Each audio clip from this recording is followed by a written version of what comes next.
வன்மையாக கண்டிக்கின்றோம்.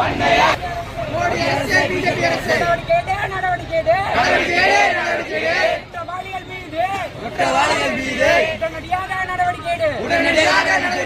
காப்பாற்றுவோம் காப்பாற்றுவோம் காப்பாற்றுவோம் காப்பாற்றுவோம் காப்பாற்றுவோம் காப்பாற்றுவோம் காப்பாற்றுவோம் பெண்கள் பெண்களை காப்பாற்றுவோம். கேக்குதா கேக்குதா கேக்குதா கேக்குதா கேக்குதா கேக்குதா கேக்குதா மகளிர் குரல் கேக்குதா மகளிர் ஓலம் கேக்குதா மகளிர் ஓலம் கேக்குதா கேக்குதா கேக்குதா கேக்குதா கேக்குதா அரசே மத்திய அரசே மத்திய அரசே மம்தா அரசே மம்தா அரசே மம்தா அரசே